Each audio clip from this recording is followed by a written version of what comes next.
오늘은 아주 특별한 순서로 준비를 했는데요. 이재명 더불어민주당 대표, 정규재 TV의 정규재 대표를 모시고 대한민국 위기와 그 해법을 짚어보는 시간을 마련했습니다. 두 분 나오셨는데요. 먼저 이재명 대표 오셨습니다. 네, 반갑습니다. 이 대표께 질문을 먼저 이걸 드려야 될 것 같은데 제가 듣기로는 네. 보수 농객이라고 하는 정규재 대표와 좀 얘기를 나눠보고 싶다. 이걸 저희가 소식을 접해서 이 자리를 마련을 한 거거든요. 이 대표를 향한 쓴소리 되게 많이 하셨던 분인데 왜 얘기를 나누고 싶으셨던 거예요? 쓴소리 정도가 아니고 아픈 소리를 많이 하십니다. 아픈 소리, 흔히들 좀 이제 뭐 막말 뭐 이런 얘기 하는데 좀 막 얘기를 또 하시긴 했는데요. 아픈, 아니요. 그러니까 예를 뭐 막말을 하시거나 그런 건 아니고. 근데 예를 들어 보수의 입장에서 정확한 지적들을 하시죠. 그러니까 제가 사실은 출연을 해서 한 말씀을 한번 들어볼까? 정규재 TV에. 그걸 한번 제가 얘기를 했다가 아마 우리 정 대표님한테 부담이 될 수도 있겠다. 안 그래도 오해도 받으신다는데 저는 그 오해가 저는 또 억울하거든요. 사실 뭐 이재명 대표 편들어 준 적도 없는데. 정 대표님 저를 편들어 드린 적이 있죠. 있어요? 예, 공직선거법과 관련되어서 제가 그 공직선거법을 그렇게 적용하면 안 된다. 근데 사실 그 얘기도 아프게 들으셨던 것 같아요. 둘 다 나쁜데 왜 이쪽만 했냐 이런 취지지. 형평성에 안 맞다. 이쪽을 편들던 게 전혀 아닙니다. 그렇군요. 둘 다 심각한 문제가 있는데 왜 저기는 안 했냐. 그런 말씀이셨고요. 어쨌든 저는 최근에 이제 그런 생각이 좀 많이 들었습니다. 이게 소위 우리 사회가 진보 보수가 경쟁하는 합리적 사회라고 보통은 생각하는데 실제는 아니고 이번에 이 탄핵 사태를 거치면서 이 보수가 완전히 사실은 뭐 괴멸이라면 적절한 표현은 아니고 이상하게 됐어요. 어떤 분 말씀하시는 것처럼 뭐 빈집털이를 했다 이런 얘기, 우리는 털진 않았고 비어 있길래 들어간 겁니다. 그런데 이 우리 사회의 보수와 진보를 어쩌면 재규정해야 될지도 모르겠다.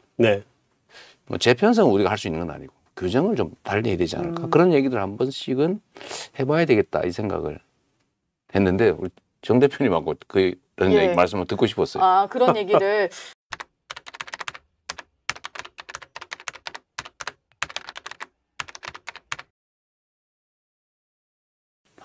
뭐 모두가 동의하시는 것처럼요. 특히 우리 정 대표님도 말씀하셨지 않습니까? 이제 보수라고 하는 우리 사회에 지켜야 될 가치, 바람직한 질서 이걸 좀 유지하는 쪽을 원래 보수라고 하죠.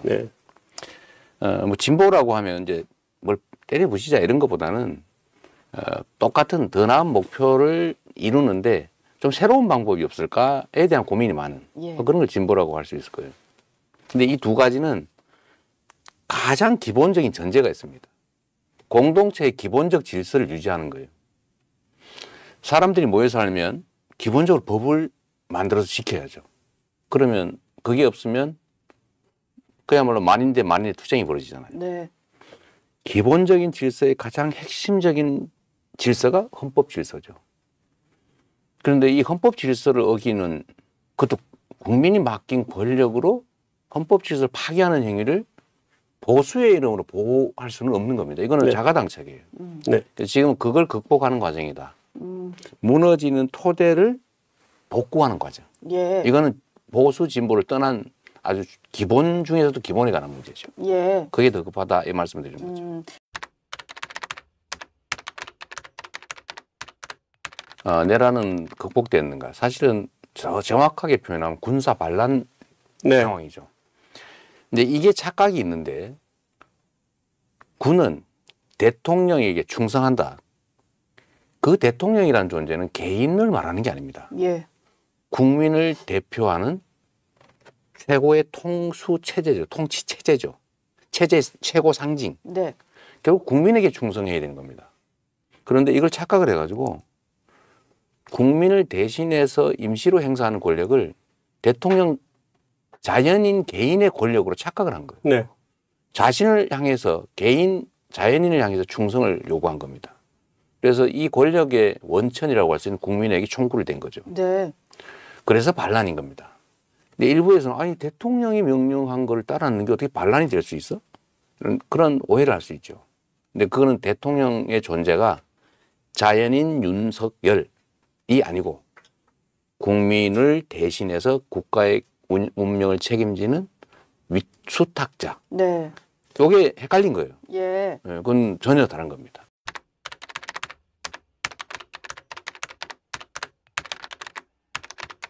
그 점은 제가 중간에 좀 끼어들어서 말씀을 드리는데 저는 그렇게 생각하지 않습니다. 네. 제가 공개적으로 말씀을 드렸고요. 네. 사실 국회가 해제 결의를 했더라도 군대가 남아서 계속 무력 행사를 했으면 그럼요. 다시 했을 겁니다. 예. 네, 그 굉장히 위험한 상황이 그렇습니다. 그런데 제가 현장에서 본 일선 지휘관들과 그 계엄군은 해제 의견이 나니까 얼씨구나 하면서 가버리더라고요. 네. 이거 웬 다행이다 뭐 이런 느낌 있잖아요. 철수하고 싶었는데 다행이다 하면서 막 갔었나요? 하는 흉내만 내고 있다가 제가 그 얘기도 했지만 국회 뒤에 운동장에 헬기가 내려서 군인들이 내렸는데 국회 본관을 오는데 3, 40분이 걸렸어요. 그 군뱅이가 기어와도 아마 왔을 겁니다. 망설인 거예요. 안 한 겁니다. 태업을 한 거예요. 군인들이 그 부적절성을 느끼는 거죠. 제대로 된 작전 수행을 하지 않는 걸로 실제 현장에서 보시기에 해태한 겁니다. 예. 그러니까 저는 이게 사실은 형식적으로 따지면 명령 불복종죄에 해당이 될 텐데 저는 진정으로 국민에게 충성했다고 생각하죠. 네. 그래서 제가 공개적으로 몇 차례 그 말씀을 드린 겁니다. 현장에 있는 지휘관들, 병사들에 대해서는 비난이 아니라 포상해야 된다. 네. 네. 실제로 그렇게 제가 여러 차례 말씀드렸어요. 예. 이재명 대표가 좀 정규재 대표의 말을 좀 정정해 주신 것 같아요. 아니야, 그렇게 민주당은 자기들이 잘했다고 생각할 거다라고 말씀하셔서 그거 아닙니다. 그거 아니다라고 해주셨습니다. 제일 큰 힘은 국민 자체였고요. 그런데 문제는 이런 겁니다.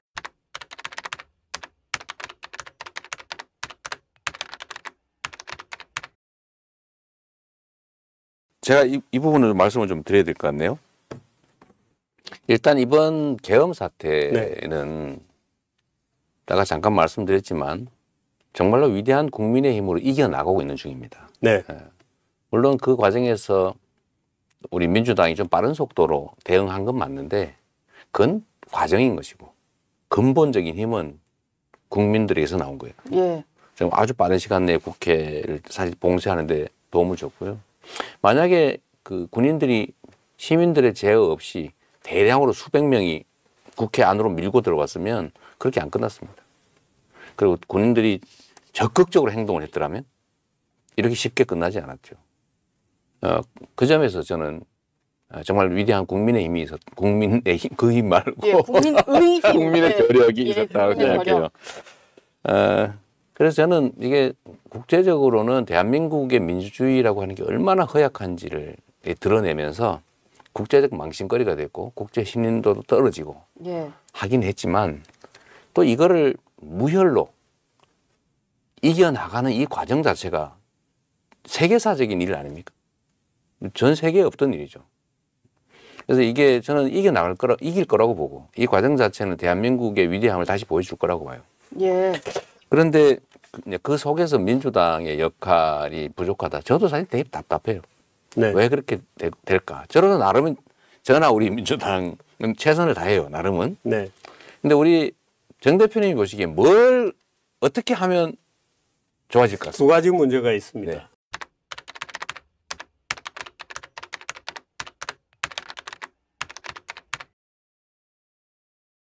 그게 참 어려운 문제죠. 네.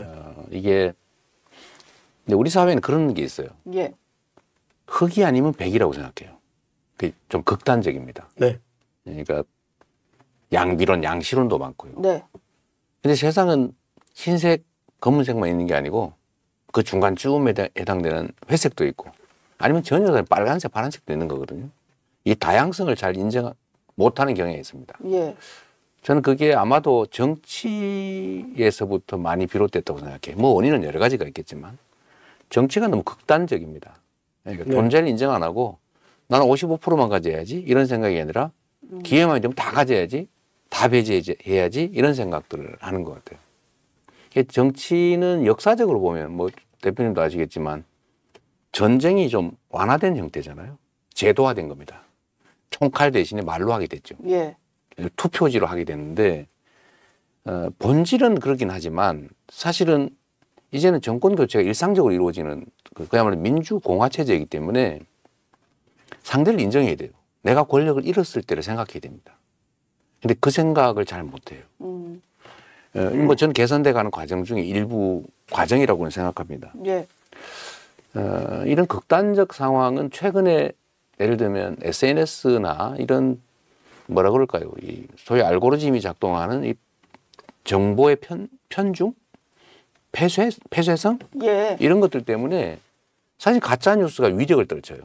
소위 탈진실 시대가 왔다라고 하기도 하고 탈진실 시대. 탈진실의 시대. 예. 또 한편으로는 극단주의가 횡행하죠. 극단주의의 원인은 양극화하고 관련이 좀 깊은 것 같습니다. 네. 하여튼 이런 뭐 근본적인 문제들이 좀 있는데 우리 사회도 진보도 있고 보수도 있고 극진보도 있고 극좌, 극우도 있을 수 있어요. 뭐 반동적 세력이 있을 수도 있죠. 네. 자기 신념으로 예를 들면 왕정으로 가야 돼 이런 사람이 있을 수 있습니다. 뭐 소수겠지만 국가 권력은 강력해야 돼. 뭐 이런 생각하는 사람이 있을 수 있어요. 네. 다양하죠. 다양한데 이 30몇 %는 예를 들면 탄핵하지 마. 예를 들면 대통령이 국민이 맡긴 권력으로 국민을 향해서 자기 개인의 권력을 강화하기 위해서 총구를 겨누는데 예. 민주공화정이라고 하는 걸 통째로 부정하고 파기하려고 했고 실제 일부 파기됐거든요. 이 혼란상이 파기된 현상의 일부입니다. 그런데 탄핵을 하지 말라. 그래서 만약에 그 소망대로 탄핵이 안 됐어요. 그러면 이제 앞으로 헌법재판소 판례상 대통령은 아무 때나 예. 계몽을 위해서 네. 군대를 동원해가지고 헌법기관을 마구 침탈하고 국회 유리창 깨고 들어가고 필요하면 폭탄 들고 예. 이걸 할 수 있다는 이런 황당한 일이 벌어져요. 대통령은 해도 된다. 이걸 인정하는 거잖아요. 예. 그들이 과연 그걸 원하는 걸까요?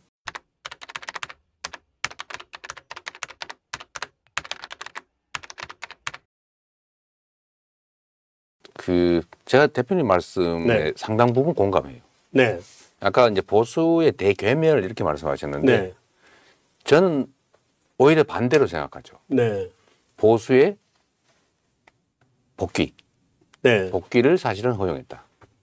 저는 대한민국의 보수라고 하는 이름을 쓰는 한 덩어리로서의 정치 집단, 네. 정치 세력은 우리 대표님 말씀하시는 것처럼 저는 진정한 의미의 보수가 아니고 보수를 참칭하는 수구 반동 세력이 상당히 많이 들어있어요. 네. 정말로 이기적이고요. 보수의 핵심은 노블레스 오블리주 아닙니까? 네. 그런데 이 권력을 취하면 사적 용도로 악용하는 경우가 너무 많아요, 사실은. 네. 근데 그걸 보수의 이름으로 포장을 하고 있는 거죠. 네. 그래서 사실 보수의 불행이에요. 네. 보수는 원래 그러면 안 되죠.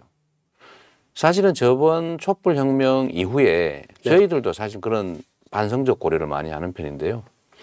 저번 촛불혁명 이후에 저는 사실 민주당이 진짜 이게 진보정당이냐 그 점에 대한 논쟁이 이어지는데 네. 저희는 그때 이 구조적 소수의 입장에 있던 저는 민주당, 민주 네. 세력이 실제로는 진보 세력이라고 하기가 좀 어렵기 때문에 네. 그때 좀 그 구조적 다수로 전환했어야 된다. 그러니까 소위 탄핵 세력의 연합이 필요했다. 네. 그래서 그 안정적인 이 사회의 주류로 만들었어야 된다고 저는 생각하거든요. 네. 근데 그걸 못하고 다 되돌아갔어요. 네. 이 되돌아간 분들이 되돌아가서 학대를 많이 당했어요. 예. 네? 학대를 많이 네. 당했고 네. 결국은 다시 원위치 되는 바람에 이번에는 예를 들면 말씀하신 것처럼 있을 수 없는 일이 벌어졌는데도 그렇다고 어떡할 건데? 둔감하죠. 예, 그렇다고 어떡할 건데? 그렇다고 다시 뭐 쪼개져 가지고 그럼 다시 또 그때처럼 괴멸 당하잔 말이야? 예. 저는 국민의힘 안에도 그런 얘기 있다고 들었어요. 나가면 살 수 있냐? 나가면 우리의 존재가 네. 남아날 수 있냐? 힘들어도 여기서 버티자. 예. 이런다고 해요. 네. 네. 일부겠지만. 예. 그래서 저는 이런 점에서 우리의 잘못 크죠. 네, 이런 실수를 다시 하지 않으려고 저희는 생각해요. 네. 그래서 예를 들면 유승민 전 의원이 말씀하시죠. 빈집털이 당했다고. 예. 저희는 빈집을 털러 간 건 아닙니다. 네. 원래 아직 안 터신 건가요? 네, 예. 아직 못 털었죠. 예, 못 들었어요. 소위 중원이라고 표현되는 네. 중도 영역이 있어요. 네. 이게 진정한 승부처죠. 네. 다 각자의 진영이 있어요. 이쪽 산, 저쪽 산. 네. 그 중간에 있는 들판 여기가 진정한 승부처인데 네. 이 경계는 왔다 갔다 하죠. 예. 네. 누가 잘 더 설득하느냐로 사실은 결판이 나는 건데 네. 저쪽을 비우고 이분들이 산으로 갔어요. 예. 네. 저는 이게 수구 보수도 아니고 네. 반동화됐다고 보거든요. 반동화됐다. 사실 여기 대중들이 어떻게 반응하느냐는 좀 다른 문제예요. 네. 정치 세력 내에서는 저는 국민의힘 걱정되거든요. 예. 제가 즐겁지 않습니다, 사실. 네. 정치 현실적으로는 이익인 게 분명해요. 저쪽이 너무 극보수로 가면 네. 우리가 중도 영역에서 활동하기 편하거든요. 네. 근데 이렇게 되면 세상이 좌우의 날개로, 새도 좌우의 날개로 난다고 하는데 위험합니다. 네. 극단화돼요. 예. 그래서 지금 말씀하신 것처럼 그때 촛불혁명 후에 막 대혼란이 있을 때 사실 개헌도 했어야 되고 세력 재편도 해서 합리적 보수 진영, 합리적인 진보 진영이 네. 경쟁할 수 있는 시스템 갔으면 얼마나 좋았겠냐. 네. 그 기회를 놓쳤다. 네. 네. 이번에는 그 기회를 잃지 말아야 된다는 생각을 합니다. 예. 그 말씀하신 지적은 정말 아프게 받아들여요. 저희도 네. 생각하고 있습니다.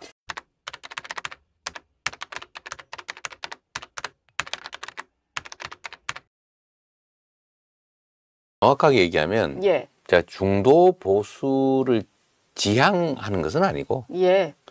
현실이 그렇게 됐다 그 말입니다. 그리고 정당은 저는 그렇게 생각해요. 정치인은 사상가가 아니에요. 네. 사상가적 성향을 가지고 있는 현실주의자겠죠. 만약에 있다면. 정치인은 자기 신념을 관철하기 위해서도 또는 실험하기 위해서 하는 일이 아닙니다. 그렇게 하면 안 되죠. 네. 우리 국민들의 삶이 현실이 달려 있어요. 저는 여기서 정치에서는 제일 중요한 게 결국 국민의 명령이라고 봐요. 우리 사회가 공통으로 최대한의 공통 분모, 국민의 요구, 필요, 국민의 삶, 국가의 미래 이런 게 제일 중요하거든요. 그래서 현실이 중요해요. 네. 그 안에서 예를 들면 내가 어떤 이념과 가치를 한번 실험해 보기 위해서 뭘 위험한 일을 저지른 거나 저는 그러면 안 된다고 봐요. 네. 근데 보수나 진보의 가치라고 하는 것도 둘 다 나쁜 게 아닙니다. 그 성향의 문제예요. 현재 있는 뭐 굳이 단순한다면 저 산을 넘어가는 길이 오른쪽으로 전통적으로 길이 있어요. 산을 오른쪽으로 우회하는 길. 예. 그래서 그 길을 원래 쓰던 길이니까 포장도 하고 뭐 필요하면 터널도 내고 더 잘 가게 하는 뭐 그런 보수적 입장도 있죠. 근데 누군가가 얘기를 해요. 왼쪽으로 산을 넘어가거나 아니면 아예 터널을 통째로 뚫어버리면 네. 훨씬 빠르게 안전하게 비용 적게 할 수 있다고 누군가 주장을 하지만 그게 검증이 안 됐단 말이에요. 그 논쟁들을 하는 과정이 있겠죠. 그래서 이 새로 길을 한번 내보자. 네. 이게 이제 진보라고 할 수 있죠. 그러나 목표는 같아요. 저 산을 최대한 빨리 넘어서 더 나은 삶을 만드는 목표는 같지요. 네. 저는 그게 정치라고 봐요. 예. 그래서 좌냐 우냐 보수냐 진보냐 싸우는 거 저는 필요하죠. 왜냐하면 그건 합리적 논쟁의 영역일 때만. 네. 근데 지금 아까 잠깐 말씀드렸지만 헌법 질서를 파괴하는 것을 옹호한다? 제가 이런 얘기 참 직접적으로 하긴 좀 그런데 뭐 날짜 계산 이상하게 해가지고 시간으로 유일하게 처음으로 시간 계산해서 풀어주고 예. 다시 원상복구. 네. 유일무이한 전후무한 네. 유일한 예외를 만들어서 좀 미안한 얘기지만 군사 반란 수계라고 예. 하는 그게 법률 용어입니다. 그걸 풀어줬어요. 그리고 그걸 막 옹호해요. 어쩌자는 거예요? 아니 국민들은 아까 그럴 수 있어요. 국민들 입장에서는 예. 그쪽을 지지하는 입장에서는 우리는 더 나쁜 환경에 처할 수도 있어. 이거라도 지켜야 돼. 이런 마음이 있을 수 있거든요. 네. 그건 예를 들면 다른 영역에 있는 사람들의 잘못도 꽤 있지요. 그들이 그렇게 불안하지 않게 만들었어야 되거든요. 네. 그러나 정치를 책임지는 책임자적 영역에 있는 사람들은 그러면 안 되는 거죠. 네. 최소한 국가 질서를 파괴하는 행위를 조장하거나 동조하거나 해서는 안 돼요. 그래서 이 보수라고 하는 지금까지 보수라는 이름으로 예. 또 진보라는 이름으로 서로 경쟁해 왔지만 이게 진짜 보수냐? 네. 저는 아니라고 봐요. 저는 이 얘기를 지금 최근에 한 게 아닙니다. 예. 제가 아주 오래전부터 하던 얘기예요. 네. 제가 농담 삼아 나보고 자꾸 진보라 그러는데 내가 진보 맞다. 네. 진짜 보수다. 네. 라고 제가 농담 삼아 얘기를 했거든요. 아. 진짜 보수의 준말이에요? 그렇게 농담을 했는데 네. 네. 틀린 말은 사실 아닙니다. 예. 지형이 다른 거예요. 네. 그러니까 우리 민주당도 현실 정당이고 소위 이 나라 살림을 책임지겠다고 하는 소위 수권 정당을 지향하고 있고요. 예. 그러니까 예를 들면 성장이냐 분배냐 네. 경제냐 복지냐 이게 다른 얘기냐 아닙니다. 네. 사실 동전의 양면이에요. 네. 근데 어느 쪽을 더 중시할 거냐죠. 네. 더 많이 내세울 거냐. 예, 더 많이 내세울 거냐? 네. 우리는- 제가 조금 네, 잠깐만요. 그래서 네. 그런데 지금 현재 상황은 보수를 참칭하고 있던 정치 세력이 아예 보따리를 싸가지고 보수의 영역을 떠나서 가버렸어요. 네. 제가 산으로 갔다가 자꾸 얘기하잖아요. 국민의힘에서는 아니라는데. 물론 아직 아니라고 남아 하죠. 있다는데. 물론 남아 있겠죠. 예, 민주당이 보시기에는 우리가 100% 점령은 못했죠. 네. 100% 차지하지는 못했고 가능하지도 않습니다. 그러나 무주공산을 만들고 후퇴한 건 사실이에요. 지금 경제 문제나 이런 건 너무 심각한데 네. 최근에는 조금 뭐 얘기하는 것 같긴 한데 그 전까지는 이 나라 국정에 대해서 크게 관심이 저희가 보기는 없었습니다. 그래서 보수의 영역을 버리고 갔기 때문에 우리 네. 민주당은 지금은 경제 상황이 너무 나쁘다. 안보 상황도 매우 위태롭다. 외교도 상당히 어렵다. 예. 그러니까 이 문제에 대해서 우리가 좀 더 비중을 높일 수밖에 없는 상황이 된 거예요. 네. 그러니까 중도인데 예. 원래는 중도 중에서도 왼쪽으로 살짝 가까운 중도인데 점점 오른쪽 영역이 비어있고 책임져야 되기 때문에 오른쪽으로 갈 수밖에 없고 네. 저는 이 과정을 거쳐서 소망하는 바 그러니까 현실적으로 뭘 하자는 게 아니고 보수가 정확하게 좀 세탁을 좀 해가지고 수구 반동은 좀 밀어내고 예. 진정한 합리적인 보수로 재편되면 좋겠어요.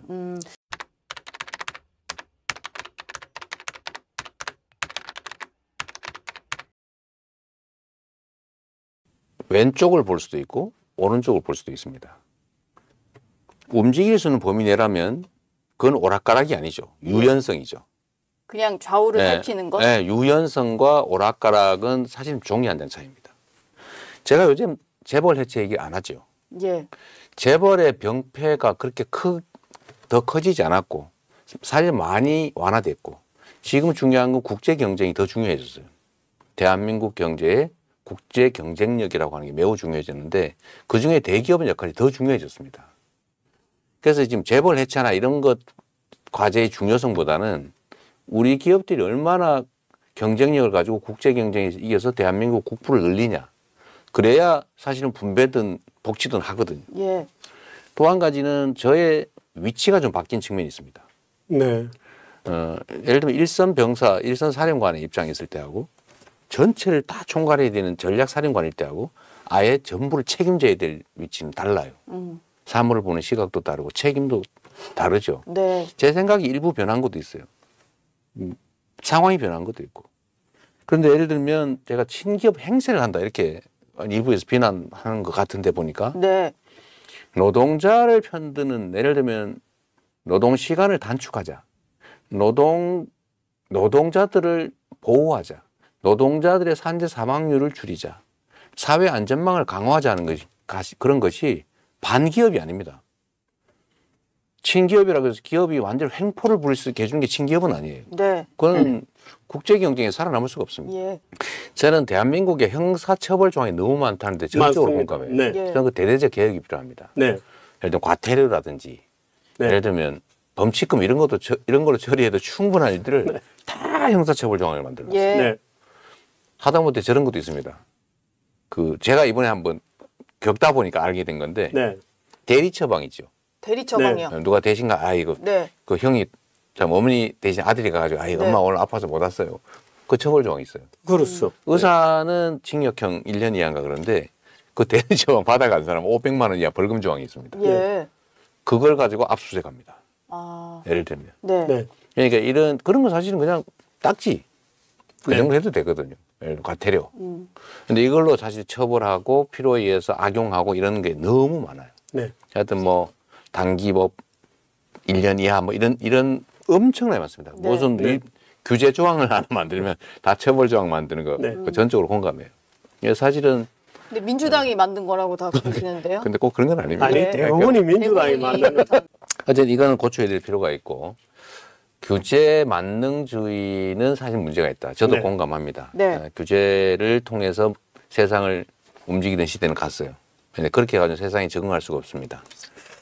근데 52시간 이 얘기 중에 통계가 엉터리다. 그건 전 모르겠어요. 그건 예, 한번 뭐 알아보시고. 있을 수 있죠. 근데 네. 공식 통계로는 어쨌든 우리가 연간 노동 시간이 어쨌든 OECD 국가 예. 중에서 상당히 높은 쪽에 속하는 그러니까 문재인 사실인데 정부 때 통계인가요, 혹시? 아닙니다. 지금 그거는 OECD OECD 통계인데 통계예요? 예. OECD 네. 통계인데 네. 그 통계라는 게 대부분 OECD가 정한 기준을 따라서 각 국가가 리포트하는 거거든요. 네. 근데 우리가 리포트를 그렇게 하고 있다는 얘기입니다. 네. 예. 아니 이게 어쨌든 뭐 그럴 수도 있는데 그러나 중요한 징표는 하나 있죠.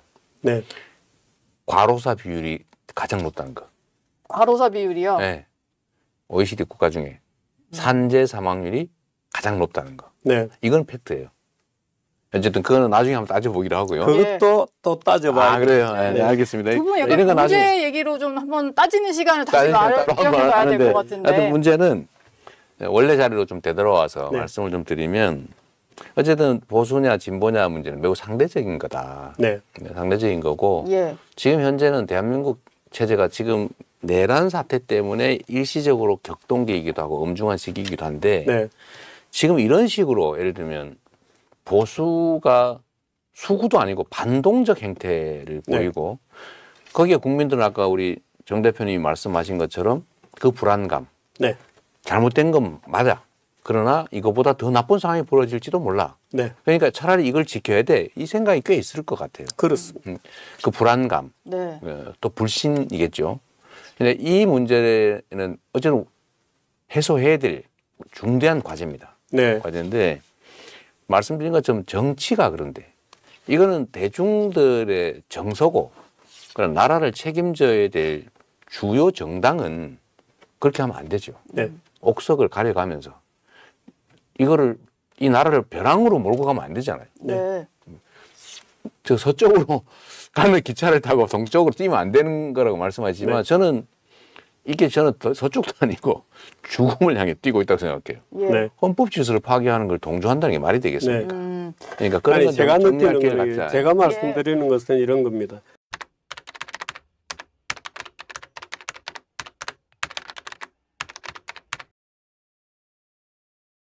좀 많은 건 사실인데 예. 30번까지 간다고 하면 좀 많죠. 많은 건 사실인데 그렇다면 예를 들면 우리가 그뭐 좋다고 했겠습니까? 비판이 있을 거 저희도 알죠.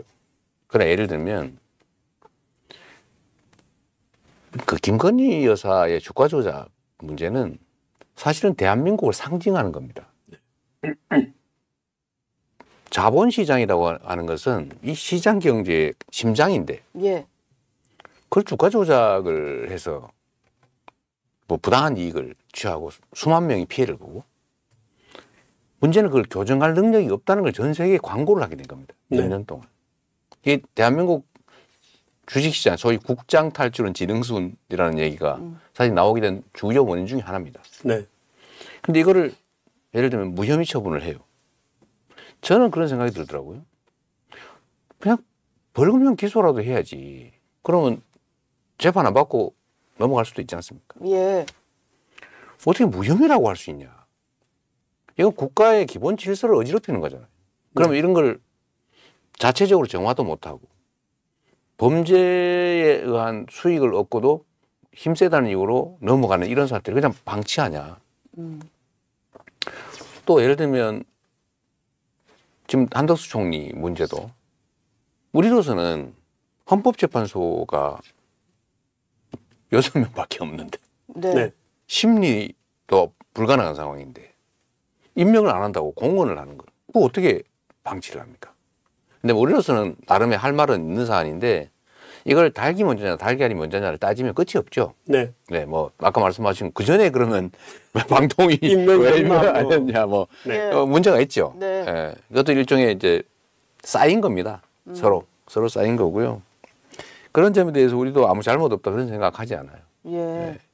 그런데 그런 상황을 해소해야 되겠다 하는 생각은 하긴 하시는 하지요, 거죠. 당연히. 이렇게 가가지고는 끝이 없습니다. 네. 이게 정치 어떻게 끊으실랍니까? 아니 그러니까 이게 아까 뼈가 부딪히는 그런 말씀하시잖아요. 이 법률은 뼈 같은 거예요. 네. 정치는 살과 피 같은 거죠. 이거는 융통성도 있어야 되고 네. 타협도 있어야 되고 양보도 있어야 되고. 그런데 이 정치의 가장 기본 본령은 인정하는 거예요. 내가 다 먹어버려야 되겠다. 이건 전쟁이죠. 예. 내가 권력을 가졌으니까 다 싹 제거하고 싹 다 가져버려야지. 사실 이건 내란 사태가 사실 그런 생각이 발로라고 저는 생각해요. 안 되니까. 네. 우리도 저항한 겁니다. 지금 뭐 그런 말씀도 하시잖아요. 민주당이 너무 1인 1극 체제 아니냐. 너무 일사불란하지 않냐. 예. 마치 이게 무슨 조직 같다. 당이 아니라. 이제 그런 지적을 하긴 하는데 네. 사실 이거는 공격이 너무 거세서 스스로 결집한 측면도 있습니다. 네. 이제 그건 다 다음 기회에 한번 얘기를 좀 하기로 하고요. 이따 여쭤보려고 네, 했는데. 이따 네. 한번 하기로 하고 말씀하신 것처럼 지금 이거를 풀어야 돼요. 저는 사람 내 관계든 세력의 관계든 이게 마치 철길처럼 한번 버릇이면 끝이 없잖아요. 정치 보복도 사실 비슷한데 사람은 자기가 한 대를 맞아서 한 대를 때리지 않습니다. 예. 한 대를 맞으면 두 대는 때려야 만족이 돼요. 네. 이 보복이라고 하는 건 끝없이 확장되거든요. 네. 이런 상황이 계속되면 안 된다.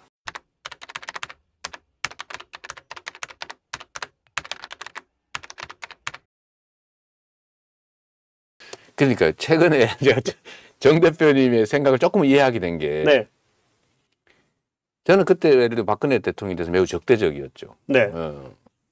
사실은 야권의 네. 마이너 입장에서 책임이라고 하니 크지 않았죠. 네. 자유롭게 내 생각을 마음대로 얘기해도 별로 문제가 안 되는. 네. 그래서 표현들이 좀 많았는데 지금 와서 비교를 해보니까 네. 그럼 얘기도 안 되잖아요. 지금 와서 비교를 해보니까 아니 그 탄핵당한 사유가 팩트라고 저희는 믿으니까 네. 뭐 아니라고 생각하시는 경향도 있는 거고 네. 일부는 뭐 증거 얘기도 있던데 어쨌든 있다고 치고 네. 저는 개인의 부정부패 문제나 이런 것들하고 네. 국가의 헌정 질서를 통째로 파괴하는 행위는 차원이 다르다고 생각해요. 네. 거기에 비교하니까 전혀 다른 분이시더라고요. 네. 아니 재판 지금의 절차도 윤 그랬죠. 대통령을 보니까 재판 절차도. 네, 예. 그렇습니다. 그런데 지금- 그 문제에 대해서 예를 들어서 이 대표님께서 네. 앞장서서 이 문제는 좀 풀고 가자. 예를 그런 들면 제안이 어떻게 해요? 아니 그러니까 예를 들어서 재심이라든가. 박근혜 전 대통령에 대해서요. 네. 박근혜 전 대통령의 문제에 대해서는 이건 뭔가 잘못되었던 것 같다라든가 어떤 종류의 정치적 리뷰가 있어야 되는 것 아니냐. 저는 우리 정 대표님이 계속 거기 생각이 좀 깊이 있으신 네. 것 같더라고요. 네. 제 입장에서는 진실을 아직은 정확하게 모릅니다. 네. 뭐 저희는 공식 결정에 따라 판단할 수밖에 없는데 네. 하여튼 뭐 일부는 무죄, 일부는 어쨌든 뭘 파괴한 건 아니고 네. 하여튼 누군가의 부정행위를 방치 또는 묵인, 동조했다 이런 정도인 것 같아요 보니까. 네. 그것도 대통령으로서는 책임져야 될 일이다라는 게 아마 그때 당시 결론이었던 것 같습니다. 근데 이게 팩트가 다르다 지금 주장들이 있는 것 같아요. 네. 근데 그건 주장이죠. 심각하게 제기되고 있죠. 그러니까 네. 저도 뭐 누군가 변모 씨가 그런 얘기 하는 걸 저도 봤고 네. 우리 당에 있는 주요 인사도 그 주장을 해요. 예. 문제 있는 것 같다. 네. 네. 한번 따져보자. 그래서 제가 사실 당내에서도 이게 그냥 하는 빈말이거나 전혀 근거 없는 헛소리처럼 보이지 않는다. 네. 한번 검증을 한번 해봐야 되는 거 아니냐고 하다가 지금 그 상태 중단돼 있는 네. 상태입니다. 예. 앞으로 어떻게 할지는 좀 너무 정치적으로 예민한 문제라서 쉽게 말하기는 좀 어렵고요.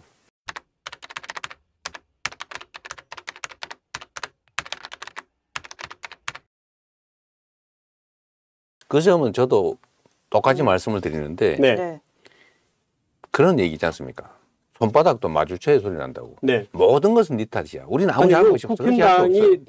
국힘당이 뭔가를 할 때까지 기다리실 겁니까? 아니 그거는 좀 상황을 좀 보고 네. 언제나 제가 말씀드리지만 지금- 정치란 네. 너무 변동사항이 많아서 가정에서 뭔가를 하면 문제가 생길 수 네. 있어요. 네.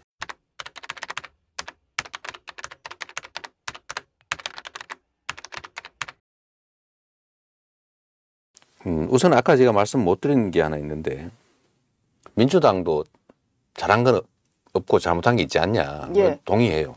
예를 들면 권력을 과하게 썼다는 지적을 할 수 있죠. 우리도 쉽게 동의하기는 어렵지만 어쩔 수 네. 없었다는 생각이 강하긴 하지만 또 되돌아보면 우리가 완전 무결하게 잘했다. 뭐 문제 없다. 이렇게 말하기 어렵죠. 또 한 가지는 혹시 우리가 진지한 대화, 소통, 협력을 위한 노력을 충분하게 했는가? 했더라면 변화의 여지가 있었지 않았을까? 이런 생각도 우리는 해보죠. 예. 그냥 편한 길을 선택한 건 아닐까? 네. 네. 뭐 그런 생각도 우리는 하죠. 네. 그런데 최소한 이거는 분명해요. 우리는 헌법적 질서의 테두리 내에서 주어진 권한을 과하게 행사했다는 비난을 받을지언정 예. 그걸 벗어나지는 않았어요. 불법 위헌 행위를 감행하지는 않았습니다. 그런데 어떤 이유로도 집에 불을 지르면 안 되는 거예요. 네.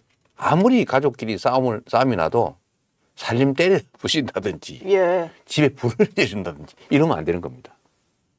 근데 지금 집에 불을 지른 거예요. 주춧돌이 무너지고 있어요. 무너질 수 있어요. 이게 반란 행위죠. 예. 있을 수 없는 일입니다. 만약에 대통령이 아니라 왕이었다면 뭐 괜찮아요. 왕권은 원래 그의 것이니까. 군사력, 병력 이건 사실 왕의 것이니까. 근데 이건 국민의 것이잖아요. 근데 어쨌든 이게 대통령 개인의 것이 될 뻔했어요. 근데 이거는 반드시 막아야 되는. 네. 결코 우리 민주공화국의 헌정 질서가 허용하지 않는 행위니까 네. 이걸 동일선상에 비교하는 과하십니다. 아무리 잘못했다 한들, 네. 네.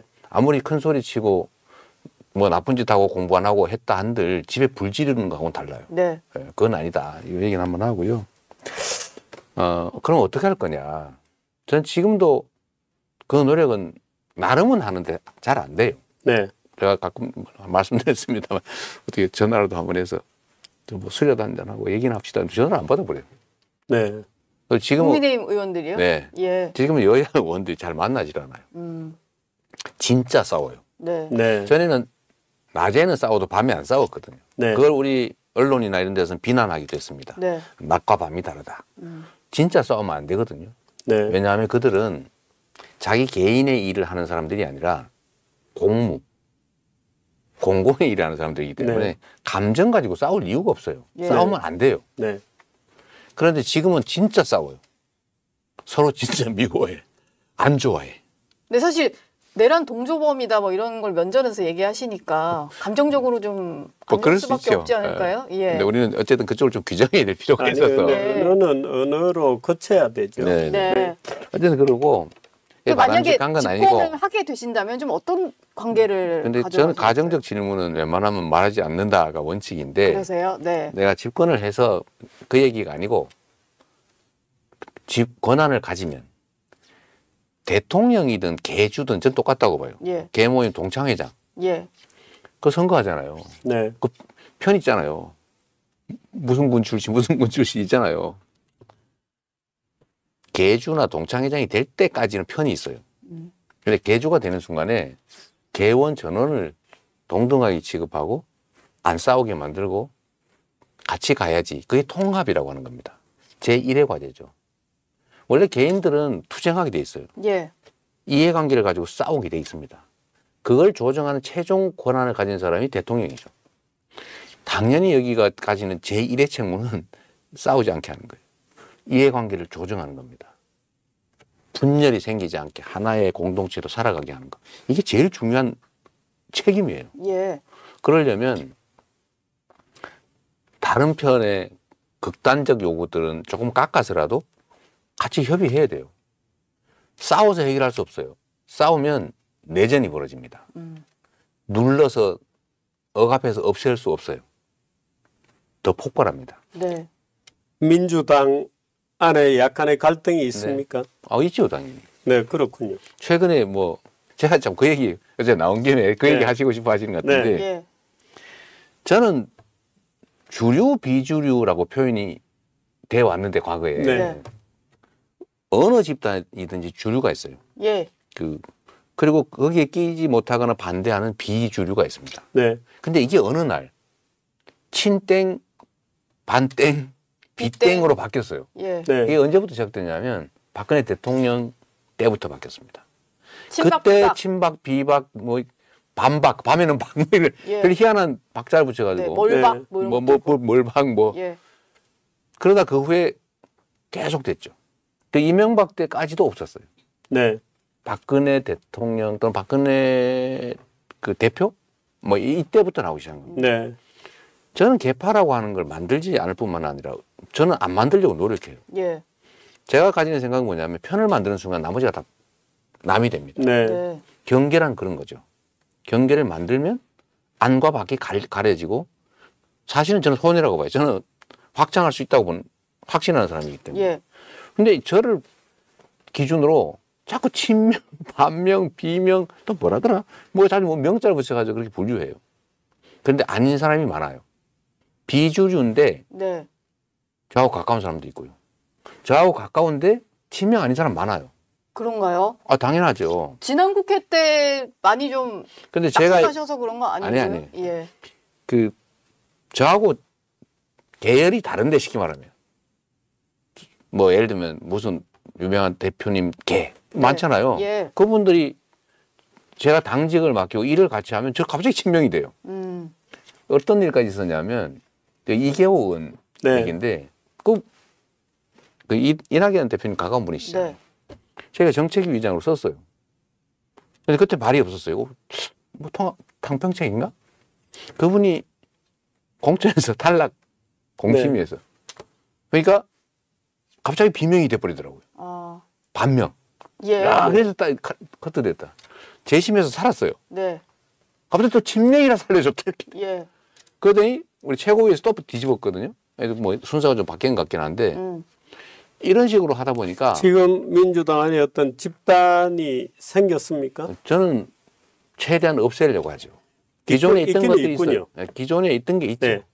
근데 그 경계선이 단단하진 않아요. 예. 거의 허물어져 가는 중입니다. 대표님이 말을 꺼내셨으니까 좀 여쭤볼게요. 네. 최근에 이제 통합행보 하시고 오늘도 뭐 오후에 만나셨잖아요. 그 통합행보하고 관계없는 겁니다. 통합행보 뭐 어쨌든 이제 비명계로 분류되는 이제 언론에서 분류한 것 같습니다. 비주류인데 비명계는 아니라니까요. 예, 비주류로 분류되는 네. 언론에서 분류한 네. 그런 분들을 좀 만나셨는데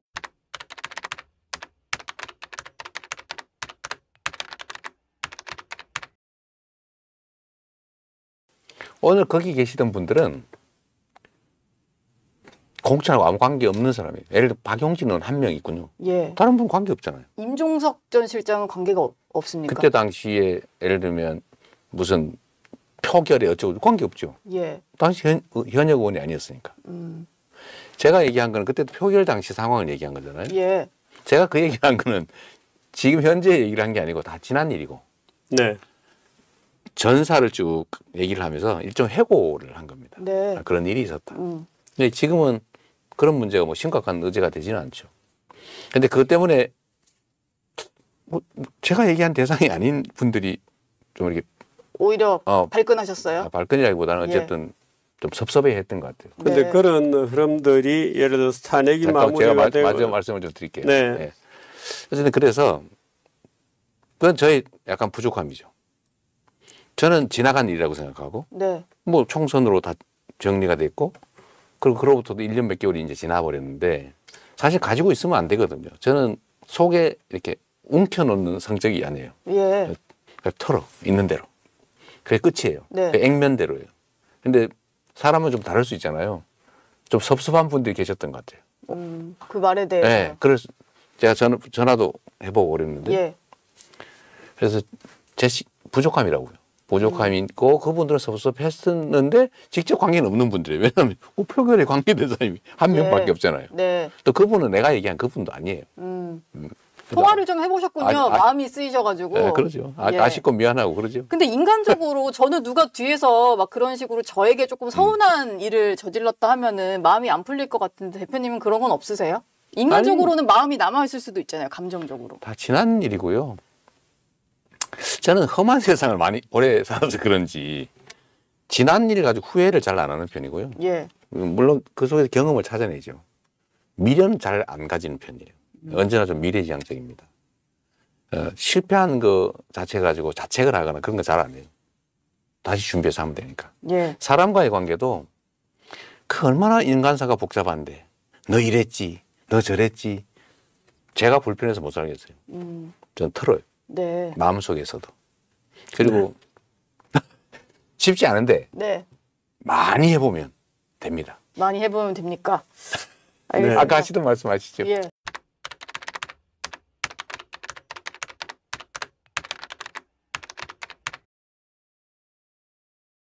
정치는 표가 중요하죠. 네. 그렇다고 해서 대중을 상대로 기망을 해가지고 표를 얻을 수는 없어요. 네. 대중들은 그 정도를 판단할 능력이 됩니다. 보통은 전문가들이 빠지는 착각이 내가 대중들의 판단 역량보다 내가 더 나아라는 네. 착각이 빠져요. 특히 정치 영역이 좀 그렇습니다. 네. 저는 그렇게 생각 안 하거든요. 전 대중들의 집단 지성이라고 하는 거, 예를 들면 그 안에 온갖 사람들이 다 있죠. 그 집단 지성이라고 하는 것을 매우 두려워할 뿐만 아니라 믿는 쪽이죠. 매표적이다 개별 정책을 보면 요 몇 가지 말씀하셨는데, 그건 대전제가 약간 좀 다르세요. 네. 뭐냐면은 경제 정책에 관한 문제를 두고 주로 하는 얘기일 텐데, 경제 정책에 있어서는 보수 정당이라고 불려왔던 정당이 제대로 경제 정책을 해왔냐? 안 했죠. 박정희 시대 때는 했죠. 예. 그 향수가 있죠. 네. 그리고 그 후광이 남아 있죠. 그러나 지금 현재 보수 정당이라고 불리는 거의 참칭 보수가 됐는데, 네. 뭐 국힘은 예. 네, 여기는 실제로 경제 네. 정책에 대해서 보수적 정책조차도 내지 않았어요. 네. 그냥 제가 보기에는 진정한 보수가 부자들 세금 깎아주는 겁니까? 그건 아니죠. 네. 사실 반대죠. 예. 어쨌든 그런 점에서 민주당은 그 이전에도 좀 표가 좀 덜 났는데, 예를 들면 진보적 정책들을 얘기를 많이 하다 보니까 좀 덜 드러났는데, 경제 회생 또는 경제 성장 아니면 이 나라 산업의 재편에 대해서 엄청나게 에너지를 많이 쏟았습니다. 네. 그 대표적인 예가 예를 들면 김대중 대통령 때에 광통신망을 대대적으로 깐 거예요. 네. 또는 노무현 대통령이 FTA 체결을 했잖아요. 네. 엄청나게 비난받으면서. 네. 그걸 몇십 년 먹고 산 거 아닙니까? 저도 사실 반대했던 사람인데. 전부 과격하게. 노무현 대통령 FTA를 그때 TV 토론 뭐 언론 다니면서 방한 사람은 접니다. 그러니까 제가 지켰던 우리는 뭐 반대했죠. 예. 예. 그런데 지금 생각하면 또 해안을 가지고 훌륭한 결단을 네, 낸 그렇습니다. 겁니다. 예. 또 거기도 그러고, 예를 들면 김대중 대통령 때 이제 일본 문화 개방을 했지 네. 않습니까? 예를 들면 지원하되 간섭 안 한다. 그래서 문화 정책을 대대적으로 바꿔서 지금 대한민국이 전 세계의 소위 문화 강국이 된 토대가 사실 거기서 나온 거예요. 그렇습니다. 네. 그거 인정해야 되거든요. 예. 이제 문화도 하나의 거대 산업이 됐잖아요. 네. 네. 그러니까 이런 면에서 보면 민주당이 경제 의제를 게을리 해오다가 제가 갑자기 경제 의제를 얘기하는 건 아니라는 걸 좀 네. 이해해 주시면 좋겠고요. 네. 예, 예를 들면 연금 문제는 저는 해결해야 된다고 보고, 사실 네. 이 얘기를 좀 한번 하고 싶은데, 제가 그 윤 대통령하고 좀 뭔가를 한번 만들어 보려고 정말로 고심했어요. 예. 네. 그 한번 만났잖아요. 그 만났을 때 윤 대통령께서는 만나기 전에 모 교수를 통해서 저한테 메시지가 왔어요. 네. 제가 3시간 넘게 얘기를 네. 했는데, 그때 이런저런 제안이 많았습니다. 근데 결국 그대로 안 됐죠. 사실 우리가 그 사양했어요. 예를 들면 총리 추천해라, 뭐 장관도 추천해라, 뭐 네. 등등이 있었는데, 네. 네. 추천한들 그가 실권이 있을 거면 과연 제대로 하도록 그 여지가 있겠냐. 예. 근데 뭐 임명 추천한다고 이게 구조가 바뀌는 것도 아니고 네. 협력 체계가 만들어지는 건 보장이 없어서 구체적으로 사람 이름이 나왔습니까? 아예 안 했죠. 그거 안 한다. 네. 우리는 그렇게 할 수 없다. 네. 전체적으로 신뢰가 회복되지 않은 상태에서 사람 추천했다가 사고 날 수 있다. 예. 네. 그래서 안 했는데 그 후에 이제 또 만났어요. 한 2주 정도 후, 2, 3주 예. 후 정도 또 만났는데, 저는 이때 예를 들면 여야의 대표가 만나서 뭔가 물꼬를 튼다. 지금처럼 막 서로 죽이려고 막 그러는 게 아니고 만나서 뭔가 합의점을 찾아서 뭔가를 보여주더라. 예. 라는 걸 한번 국민들한테 보여주고 싶었어요. 네. 그리고 이게 윤 대통령 또는 윤 정권에게도 도움이 되는 체험을 하게 해주고 싶었습니다. 예. 제가 선물이라면 선물이고 합의 가능한 두 가지 의제를 네. 들고 왔습니다. 네. 그 하나가 뭐냐면 연금 문제였어요. 연금 네. 문제. 지금 약간 기억을 회귀해 보시면 회상해 보시면 날지 모르겠는데 원래 보험료 13%로 올리는 거는 네. 대충 합의가 됐고 네. 소득 대체율 네, 대체율. 그거를 네. 민주당은 50% 국민의힘은 뭐 43, 2 뭐 이러고 있을 때 네. 마지막으로 제가 44로 40 갔죠. 5로 갔습니다. 네. 45 하자. 국민의힘 44 하자 그러고. 네. 그럼 제가 발표할 때 1%의 차이가 있는데 요거는 협의 여지가 있다라고 얘기를 하면서 전 대통령이 네. 에이 이거 44% 합시다. 이러면 받으려고 준비를 하고 왔어요. 네. 네. 그래서 그때 가서 연금 얘기를 한 겁니다. 1% 차이였으니까요. 네. 보기 좋잖아요. 저는 44.5든 뭐 44.1이든 아니면 그냥 44 받으려고 마음먹고 간 거예요. 그리고 미리 얘기도 했고 여지가 있다. 그 차이 가지고 그걸 끝까지 무산시킬 수는 없거든요. 근데 그때 갔을 때 이분이 다음 국회에서 넘기자 그러더라고요. 네. 넘기겠다 그러더라고요. 예. 그래서 저는 뭐 이해는 안 되는데 이게 하실 생각이 없나 보다. 네. 이게 또 다음 남아있는 하나가 더 있었어요. 네. 의료개혁 문제였습니다. 네. 왜요? 그때 당시에 의료계는 10년간 500명씩 늘리는 것 정도면 수용하겠다 이런 입장이었어요. 네. 예. 문재인 정부가 400명씩 10년 늘리려다 못했잖아요. 그렇습니다. 예. 500명은 받겠다는 게 의료계 태도였어요. 그래서 제가 속으로 네. 2000명씩 5년 머리 과격하게 급격하게 할 필요가 있냐. 교육 문제도 있는데 네. 10년 정도로 분산시키고 인원수를 조금 조정을 하면 좋겠다. 그래서 저희는 한 600명, 뭐 5, 600명 이런 정도 10년 이걸 얘기를 하면 타협이 될 줄 알았습니다. 네. 그 의료개혁 얘기를 했는데 더 이상 얘기가 진척이 안 됐어요. 예. 그래서 결국 그 후에도 계속 2,000명을 고집해서 이렇게 돼버렸는데 아쉽죠. 근데 제가 네. 드리고 싶은 말씀은 뭐냐면 우리가 투쟁 일변도로 막 저를 괴롭히기 위해서 한 거 아닙니다. 네. 왜냐하면 우리도 다수당이기 때문에 특히 작년 총선이 지나면서는 실제로는 국회는 우리가 압도적 다수당이 돼버렸잖아요. 네. 압도적 책임이 생긴 거예요. 네. 권한의 양과 책임의 양은 동일하거든요. 예. 그런데 그 후로 어떤 일이 벌어졌냐면 특히 이제 새 의회가 개원이 되면서 공언을 하셨잖아요. 합의되지 않은 건 다 거부한다. 여야 합의 거부권- 처리하지 않으면. 거부권을 협상 카드로 써라 이런 표현을 했잖아요. 네. 의회의 입법권이 행정권의 종속이 되어버린 겁니다. 네. 대통령이 승인하지 않는 소수당이 동의하지 않는 모든 입법 금지. 그래서 지금 이런 것도 있어요. 반인권 폭력범죄의 공소시효 배제. 그래야 되잖아요. 자기 권력 잡겠다고 사람 죽이고 이런 거 공소시효 살인죄도 없는데 예. 네. 그거 없애야 되잖아요. 예. 이거 거부권 행사됐습니다. 이거 말이 안 되잖아요. 네.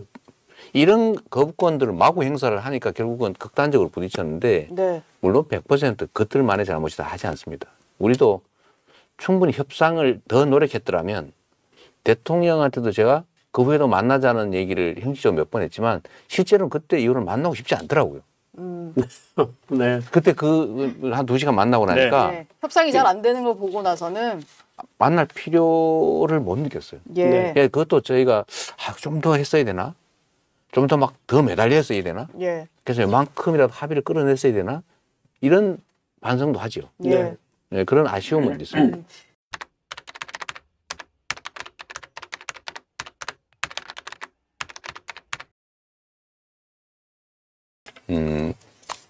아주 우연이 아니면 여소야대 아니면 야소여대 둘 중에 하나죠. 예. 그렇죠. 아주 우연이 아니면. 네. 이건 언제나 있는 거예요. 그러면 일단 지금의 이 여소야대 바람직합니까? 바람직하지 않죠. 그건 모르죠. 모르나요? 야소여대가 바람직합니까? 그건 모르죠. 왜 모르냐?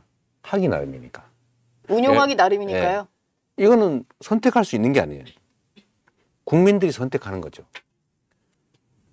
칼이나 불처럼 불 질러서 집을 아까워서는 집을 불태울 수도 있죠. 그러나 불이 없으면 어떻게 살아요? 칼도 마찬가지 아닙니까? 아주 사람을 살리는 의사의 칼이 될 수도 있고 나쁜 행위를 하는 거에 수단이 네. 될 수도 있죠. 이거는 어떤 구조가 낫다 안 낫다 할 수 있는 건 아니에요. 상대적인 거죠. 운용하기 나름이다. 근데 예를 들면 민주당이 그럼 집권하면 어떻게 똑같이 할 거냐? 최소한 이렇게는 하지 않습니다. 그리고 또 한 가지는 행정 권력 권한을 가지고 있고 입법 권한도 가지고 있으면 뭐할로 무리를 합니까? 그리고 야당도 마찬가지로 되지도 않을 걸 뭐할로 그렇게 극렬하게 문제를 만들겠어요. 논의하고 약간의 양보를 하고 타협하면 가능해요. 그리고 그렇게 저는 언제나 이런 얘기 최근에 하는데 공직이라고 하는 것은 공무라고 하는 것은 개인 사업이 아니다. 개인의 이해관계처럼 생각하면 문제가 생긴다. 거기서 이권을 챙긴다든지 자기가 이해를 가지면 안 되는 거죠. 남의 일인데 기본적으로 국민의 일이고 공공의 일인데 뭘 그리 극렬하게 무리하게 하냐. 예. 저는 그러지 않을 거라고 봐요. 지금은 사실 권력이 사유화돼서 그렇습니다. 예를 들면 아까 말씀드렸잖아요. 아니 검찰 권력을 저런 식으로 행사하면 안 되죠. 국가 인권이 저래 되면 됩니까? 저게 어디 인권이에요. 이런 면은 어떻습니까? 지금 그렇게는 안 말씀하시는 된다. 거는, 예, 그렇게는 안 된다. 네. 예. 참 예쁘고 고운 말씀입니다.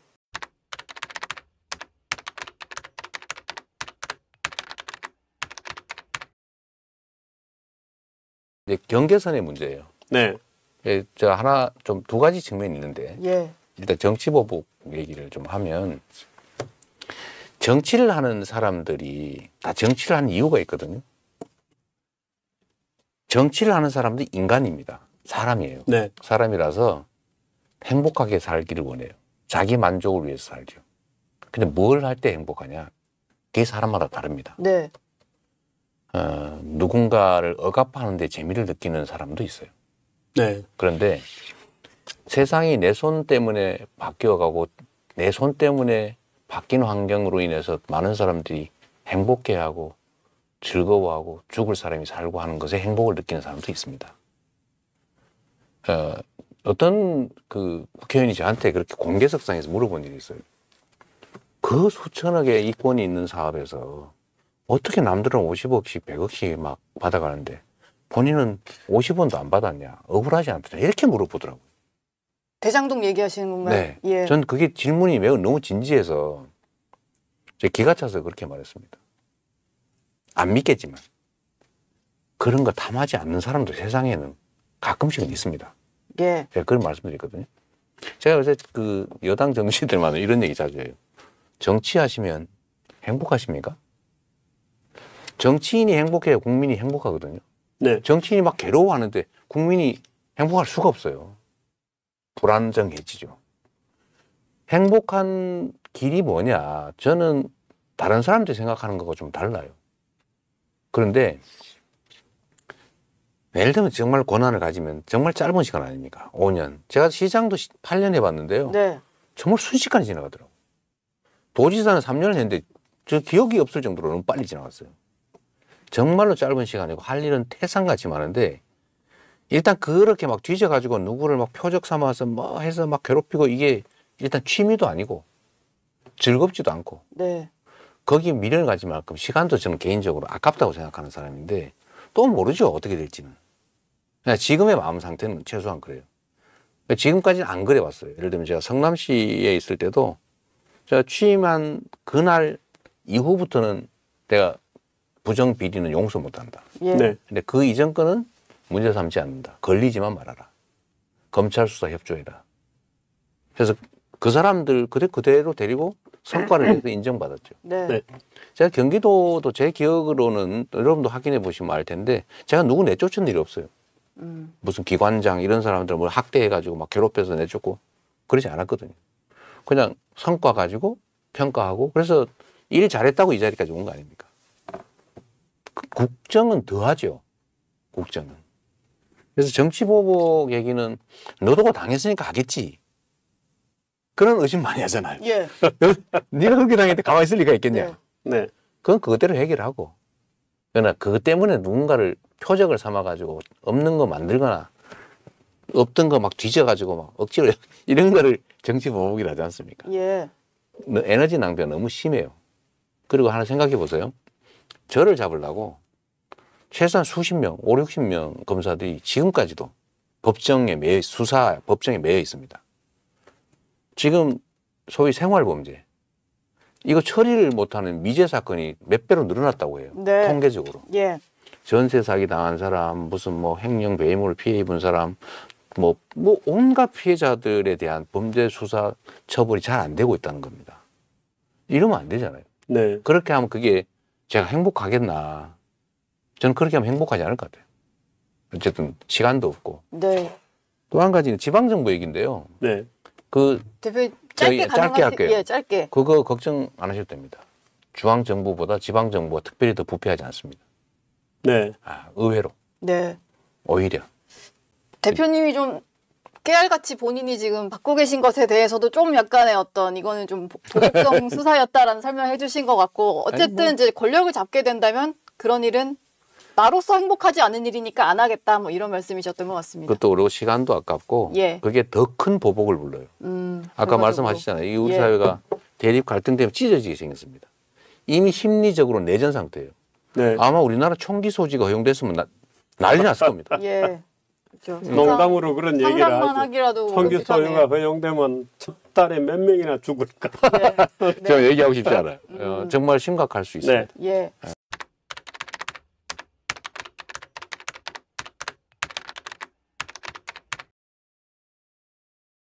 승복은 당연히 해야죠. 승복은 당연히 해야 되는 그 거고요.